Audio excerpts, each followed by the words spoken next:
Previamente en Fuera de Foco. Y sí, es a través de esto que podemos responder a la pregunta ¿por qué las adaptaciones de Resident Evil jamás han funcionado? Yo soy muy fan de estas películas con Mila Jovovich y tengo la colección completa y las veo siempre que estoy triste. Pero puedo admitir que no tienen absolutamente nada, pero nada que ver con el juego, pues las cosas no siempre salen tan bien. Sí, yo dije todo eso. Pero ahora es momento de defender estas películas. Va a doler.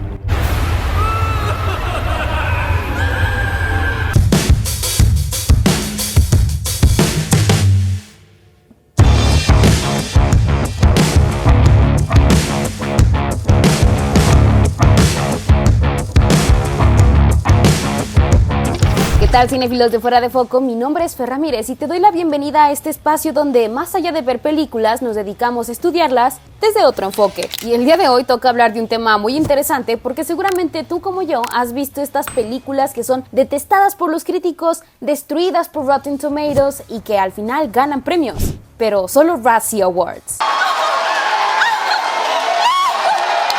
Y es que este es un género de películas muy específico donde la acción es el protagonista y por lo tanto el guión y sus actuaciones no siempre están en su punto. Pero aún así son películas que generan atmósferas muy particulares, que se quedan grabadas en la mente de las audiencias y que puede que si tú las llegaste a ver cuando eras niño o adolescente, les hayas agarrado un cariño tremendo hasta que las volviste a ver y dijiste, ¿qué fregados estoy viendo? Ahora no sé si existe un término exacto para definir a esta clase de películas, porque todos hemos escuchado de películas como Sharknado o como estas películas donde payasos del espacio montan algunos tiburones voladores, e incluso hemos visto parodias de grandes franquicias tales como Scary Movie o Vampire Suck o cualquier otro flick de bajo presupuesto. Pero no es que estas películas estén tan allá, pues en general las cintas de las que hablamos no fueron hechas de manera irónica, sino que son propuestas que en su momento se tomaron bastante en serio y que mezclan elementos de pulp, VFX, intenciones creativas y una visión que no siempre logra complacer a los críticos, mucho menos aquellos que usan cuello de tortuga y toman vinito por las noches. Al principio, Ego cree que es una broma, pero cuando Linguini le explica todo,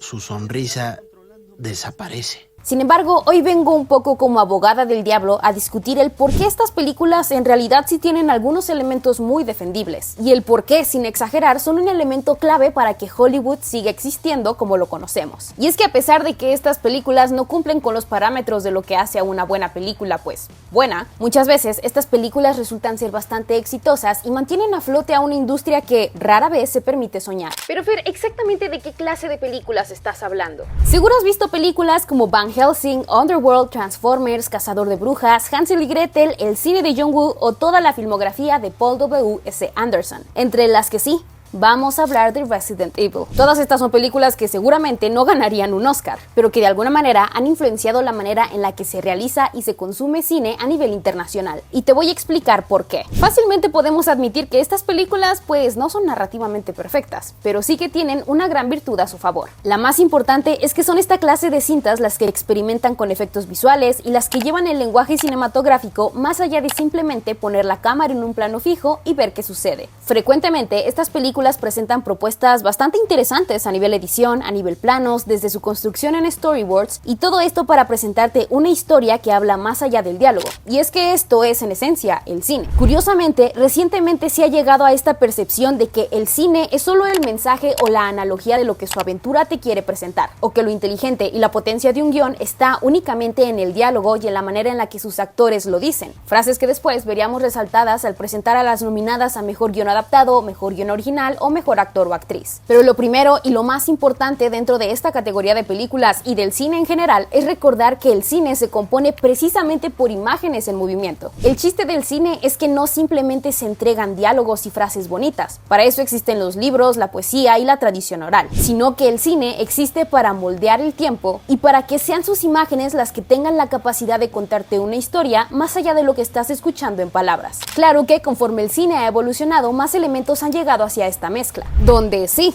el sonido también llega a jugar una parte importante, pero de nuevo, donde no depende por completo de lo que están diciendo sus personajes, sino del gran total y de la burbuja donde se está cocinando todo esto. El chiste del cine realmente es que una película y una imagen tiene que tener el poder de contarte una buena historia sin depender de frases épicas. Y es que una buena fotografía no solamente se compone de escenarios espectaculares, sino que a través de su composición y de las decisiones creativas detrás de una fotografía, tiene que volverse un medio que contribuya desarrolla a una historia. Y vaya, puede que todas estas películas no tengan un gran discurso de fondo, pero si somos honestos, sí que saben construir una buena atmósfera cinematográfica. Seguramente como yo te ha pasado que llegas a ver los trailers de los nuevos estrenos que vienen en el año y te has preguntado cómo es que esta película a la que se le invirtieron millones parece una película filmada para televisión o para Disney Channel. Lo cierto es que dada la cantidad de películas que se crean hoy en día, tanto para los grandes estudios como para las plataformas de streaming, han hecho que se traten como eso, como contenido, donde realmente no está importando mucho la manera en la que se cuente una historia, sino que simplemente salga y genere dinero para que podamos movernos a la siguiente gran producción. Por ponerte un ejemplo, hablemos de live action de Blancanieves. Si llegas a verlo, es muy evidente que esta película mantiene la acción siempre en sus cuadrantes centrales, digamos de cierta manera manteniendo la atención del espectador en un punto fijo en el centro, con el fin de que no tengas que distraerte con lo que está sucediendo a lo largo y ancho de la pantalla, y ahorrándote la tarea o volviéndote un consumidor más perezoso al momento de ver estas películas. Esto no es algo exclusivo de este live action, sino que es un fenómeno que últimamente se repite con un montón de producciones, especialmente para aquellas que están destinadas a streaming. Esto se hace con dos objetivos. El primero, que precisamente sea una película más digerible para una audiencia cuya atención todo el tiempo está fluctuando. Y el segundo, y quizá el más triste, el poder adaptar estas películas a un formato vertical para su consumo dentro de tu teléfono celular. Esto es algo que he visto cada vez en más películas e incluso en grandes blockbusters a los cuales se les han invertido millones de dólares. Razón por la que me da algo de coraje que a veces sean estas películas las que llegan a las pantallas IMAX, precisamente porque están desperdiciando el potencial que tiene el lienzo en el que están plasmadas. Y sí, creo que son en general estas películas las que te hacen decir, chale, me hubiera esperado a que saliera en HBO Max. Esto no quiere decir que no haya grandes blockbusters que no sepan hacer uso del lenguaje cinematográfico y el gran espectáculo que se necesita hoy en día. Pues en realidad también vivimos en un momento muy interesante donde hay unas propuestas cinematográficas que realmente te dejan diciendo, wow, qué bueno que vine a verlo al cine. Y entre ellas destacaría producciones como Misión Imposible, Dune o Sinners, las cuales precisamente completan todo este círculo de elementos necesarios para que una película, pues, se sienta como una película. Pero estas cintas son un caso aparte donde hay una gran inversión que sí se nota. Sin embargo, si hay algo que hace a las películas malas algo interesante, es que muchas veces son estas cintas las que saben hacer uso de recursos muy limitados para mostrarte algo que tal vez no sea perfecto, pero que es interesante de ver en la pantalla grande. Y todo esto para llegar sin decirte, chécate los 250 millones de dólares que me dio papi Kevin Feige para mi película. Y sí, de este dinero, 90 millones son para Robert Downey Jr. Pero volviendo al tema de las películas malas, para estas es muy importante generarte una experiencia cinematográfica, cualquiera que ésta sea. A veces una experiencia cinematográfica puede tratarse de buscar una buena historia que ver en la pantalla grande. Otra se trata de tener películas reflexivas que te dejan navegando entre el pasado, presente y el futuro en la dimensionalidad del espacio y qué tan difícil es llegar al infinito y encontrarte con esa persona que perdiste y que juraste jamás dejar ir. Y otra simplemente es ir, comprar palomitas y tu refresco y sentarte a ver un espectáculo y un circo.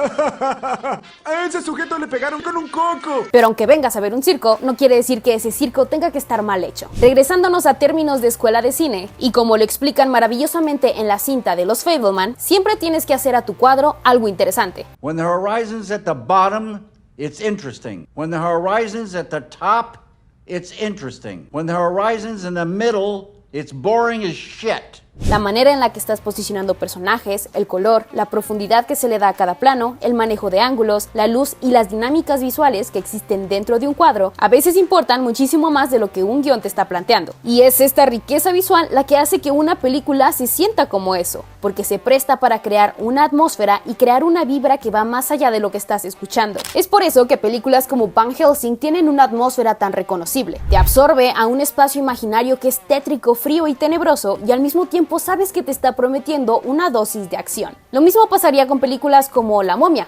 la cual no sé si entraría dentro de esta categoría, pero que desde el momento en el que tú le das play a esta película, te está absorbiendo dentro de una dinámica de acción que no necesitas que te sobreexpliquen. Y esa es la magia del cine, la capacidad que tenemos de entender el mundo más allá de lo verbal, y realmente prestarte y dejarte absorber por una historia y sus escenarios. Es esto lo que hace muy rico a películas como Underworld, las cuales ni de chiste nominarías a mejor guión original o a mejor guión adaptado, pero que desde sus avances sabes lo que te está prometiendo y por lo general lo cumple. Y estas estas promesas son grandes secuencias de acción, acrobacias y absorberte en un mundo imaginario del que tal vez te gustaría formar parte. También vemos grandes stunts, explosiones a lo Michael Bay y a tu actor favorito siendo badass 90 minutos. Pero analicemos en específico el caso del director Paul W.S. Anderson. Y miren, para mí este director es genial por varias razones. Más allá de las producciones que sea capaz de llevar a la pantalla grande o que si es bueno o malo adaptando videojuegos, aunque el censo general sea que no le confiarías tu videojuego favorito, lo cierto es que Paul W.S. Anderson es una de las figuras más icónicas del cine de Estados Unidos del principio de los 2000, y esto tiene que ver con una razón puramente económica y con otra razón puramente artística. Por el lado económico es algo tan simple como el hecho de que a pesar de que ninguna de las películas de Resident Evil tiene más del 50% de aprobación en Rotten Tomatoes, la franquicia en sí ganó más de $1,000 millones en la taquilla a nivel internacional. En consecuencia, se le han confiado, para bien o para mal, más adaptaciones de videojuegos a este director, cosa que, pese a quien le pese, ha causado un efecto dominó dentro de la industria. Y es que han sido estas películas las que han hecho que otros estudios le presten más atención a las narrativas que suceden fuera del séptimo arte, tales como los videojuegos, para apostar por nuevas adaptaciones en diferentes medios.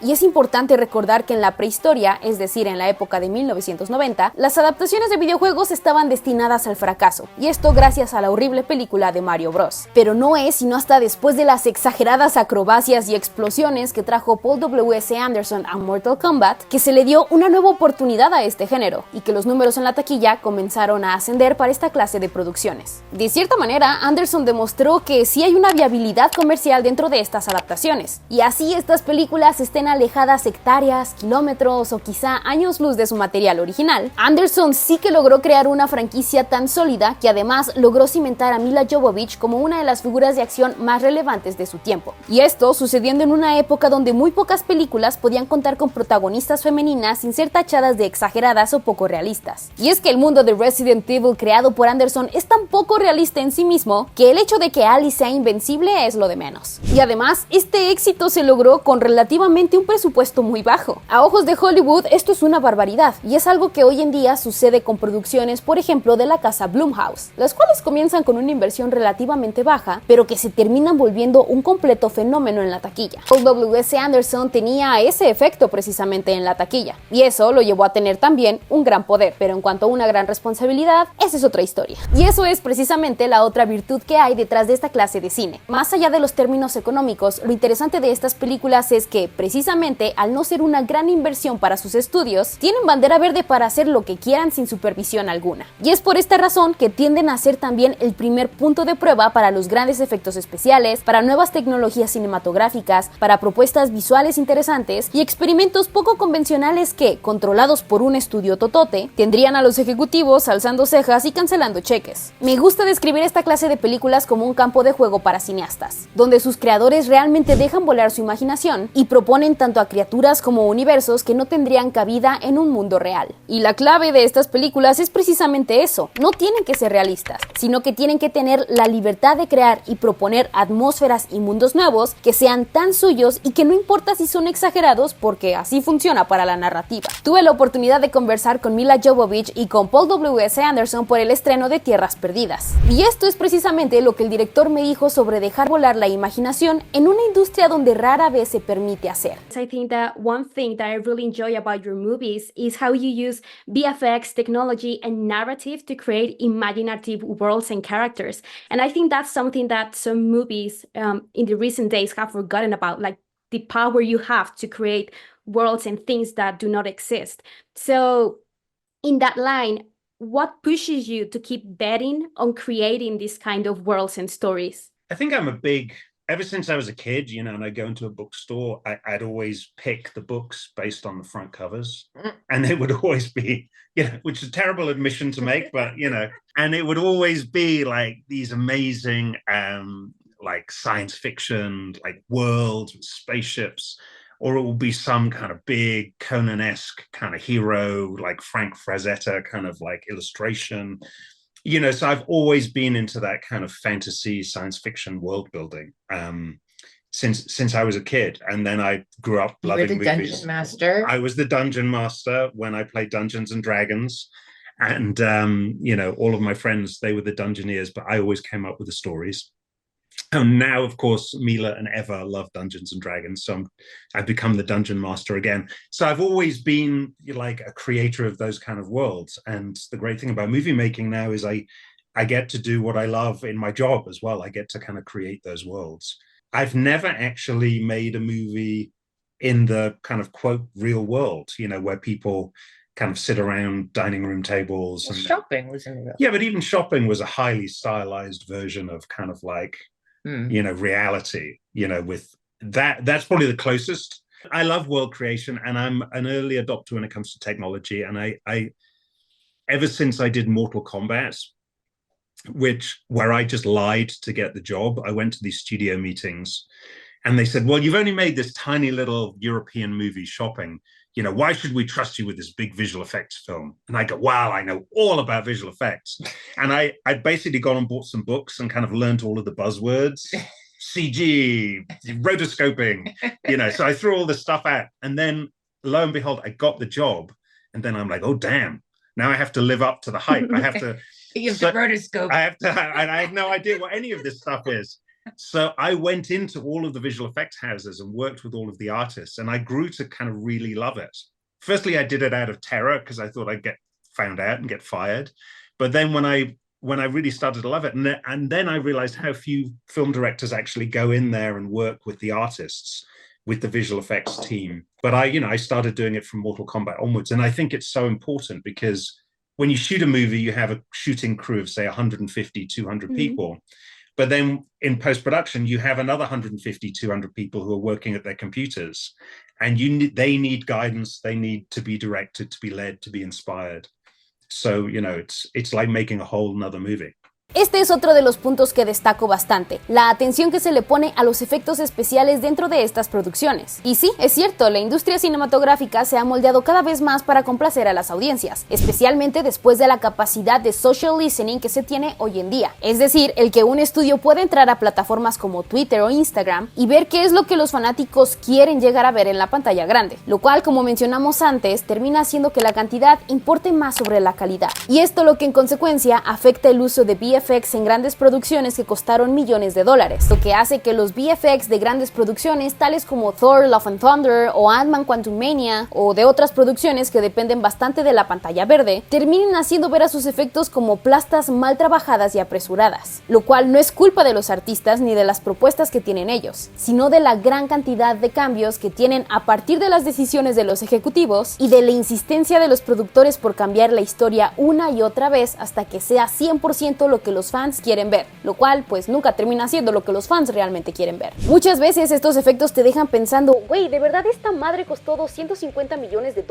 Cuando volteas a ver películas como Monster Hunter, cuyo costo de producción fue de $60 millones, y la cual, aunque no tiene un guión tan brillante, sí que tiene muy buenos efectos. Las películas de este estilo son la puerta a explorar tecnologías nuevas y propuestas visuales quizá un poco más arriesgadas, o donde si no son arriesgadas, al menos sí están más trabajadas y donde importa la textura de un personaje y su integración al universo, porque es parte de la mezcla visual que el director quiere presentar. Pero los VFX y la creación de universos no son las únicas virtudes que tienen estas películas, pues como ya mencionamos antes, como área de juego, donde la historia pasa a un segundo plano y el entretenimiento es la prioridad, es a través de estos espacios que se permite experimentar también fuera de lo cinematográfico para navegar propuestas de stunts y complejas coreografías y acrobacias, las cuales fluyan sin tantas ataduras ejecutivas. Y ok, podemos admitir que estas secuencias de acción abusan de los cortes y que muchas veces tienen una edición un poco rara, donde más allá de tener algo creíble se vuelve un ¿cuántas piruetas más podrá dar este personaje sin hacerse un solo rasguño? Pero es precisamente todo este conjunto lo que lo vuelve un circo y un espectáculo de acrobacias. Muchas de las acrobacias más arriesgadas tienen su origen dentro de estas películas. Es un poco como, veamos hasta dónde podemos empujar la acción y hacer que esto se vea espectacular sin que llegue el estudio a cerrarnos. Y esto es muy importante, porque lo cierto es que estas películas rara vez poseen suficiente presupuesto para considerarse hiper mega producciones exitosísimas. Es decir, no estamos lidiando con un Avengers Doomsday, sino que se trata de una adaptación de videojuegos que se va a alejar muchísimo de la historia que te enamoró, pero que también será un espacio de exploración creativa que permea a todas las disciplinas de una cinta, lo cual ya habíamos mencionado desde su propuesta fotográfica y efectos visuales, pero también a través del sonido, el vestuario, el diseño de producción y las coreografías y los stunts. Y siendo producciones que tienen como prioridad a la acción, es muy importante que sus coreografías sean tan hipnóticas que te tengan volviendo a ella una y otra vez. Y a veces simplemente toca rendirse ante el show. Hay una razón por la cual estas películas llegan a quedarse en el inconsciente colectivo y a veces hasta volverse clásicos, porque muchas de ellas nacieron con la intención de que tú dijeras, ¿sabes qué? Quiero ir al cine a desconectarme y entrar a un universo distinto. Y a veces ese es el único objetivo que tienen, y así me lo contó Mila Jovovich. You know, I hope that people have, number one, a lot of fun watching the movies because, you know, for me, the thing that I love the most about fantasy and sci-fi when I read it or watch it is the experience of like escaping into another world and relating to the characters and seeing yourself in them and being able to really go on that journey. Hay veces en las que simplemente quieres ir al cine a desconectarte, a sumergirte dentro de un nuevo mundo con el que no estás familiarizado y perderte 2 horas entre personajes que te van a llevar de la mano en una aventura de acrobacias imposibles y escenarios fantásticos. Así que podríamos resumir que las palabras claves para esta clase de películas son imaginación e inmersión, donde a veces el objetivo ni siquiera es que tú sigas la historia de estos personajes a su lado, sino que pienses en cómo sería que tú vivieras dentro de ellos y digas, ah caray, ¿sería un hombre lobo, un vampiro o un cazador? Y al mismo tiempo dejarse llevar por propuestas artísticas que rompen todo esquema. Porque sí, quizá no es funcional que Van Helsing tenga una capa de cuero puesta todo el tiempo y un sombrero que no lo hace pasar desapercibido, pero son estos elementos los que terminan volviendo a un personaje icónico y cuya vestimenta al final no necesita una justificación, porque sabes que detrás hay grandes decisiones de vestuario que se hacen más por fines estéticos que por ser algo realmente funcional. Cosa que en realidad sucede con varios vestuarios, si no, pregúntenle a los cosplayers. Muchas veces la intención de estas películas es crear íconos y elementos destacables que los hagan pasar a la historia. Si bien puede que olvides gran parte de su historia, hay algunos elementos que se te van a quedar grabado como espectador. Y este puede ser el look final de uno de sus personajes, o quizá la secuencia de acción donde una mujer badass llega con 2 pistolas al Umbrella Corporation y empieza a tirar tiros por todos lados. Si algo hacen muy bien estas películas es sembrar todas estas imágenes en tu cabeza, las cuales con el paso de los años también terminan evocando la vibra tan específica de algunas épocas, y que también terminan siendo un recorrido muy interesante por la manufactura y los recursos disponibles que hay para hacer películas en diferentes décadas. Digamos, estas películas terminan siendo el resultado de poder crear sin tener supervisión alguna de un gran estudio, donde sus directores pueden darse la libertad creativa de meter lo que quieran en su guión y resolverlo a través de efectos especiales. Pero, en contraste de grandes blockbusters, por lo general estos efectos especiales están muy bien trabajados y de hecho a veces parecen hechas con más cariño que las producciones hollywoodenses gigantescas. Y miren, yo misma puedo admitir que la última película de Paul W.S. Anderson no es tan buena en varios términos. Pero desde que vi el primer shot me recordó lo que es ir al cine, de lo que se trata contar una historia más allá de lo que están diciendo sus personajes y cómo una simple imagen puede terminar diciéndote más que 90 minutos de historia. Para mí, incluso la peor película del universo siempre va a tener algo rescatable, ya sea a través de su actuación, de las intenciones de su guión, o como esta clase de cintas, a través de las propuestas visuales que te están poniendo sobre la mesa. Son espacios donde se permite jugar libremente con ángulos, con planos, con composición, con sonido, con música, con efectos especiales, y que te recuerdan el potencial del talento y la visión humana. Se nos fue el sol grabando este video. Cinéfilo, si llegaste hasta aquí te doy las gracias por haberme acompañado a analizar qué hay detrás de todas estas películas malas que amamos y odiamos al mismo tiempo. Te recuerdo que mi nombre es Fer Ramírez y me encuentras en mis redes sociales como @hernameisfer y también creando contenido junto a mi equipo en @fuera de foco latam en Instagram y también aquí en Fuera de Foco. Si no lo has hecho, te invito a que des clic al botón de suscribirte y activar la campanita de notificaciones para que estés al tanto de todo lo que traemos para ti semana a semana. Y no me voy sin antes agradecer a nuestra gran editora, a Dan, que no importa la tontería que esté diciendo, siempre hace que luzca como que estoy diciendo algo muy profesional, porque Dan es una rifada. Solo Paolo puede tomar esto y transformarlo En una princesa. Y cinéfilo, si tú tienes una película favorita que la crítica, Rotten Tomatoes o el mundo entero considera una defecio pero que tú amas y odias a la vez, déjame saberlo aquí en los comentarios que los estaré leyendo absolutamente todos. Una vez más te recuerdo que mi nombre es Fer Ramírez y nos vemos a la próxima.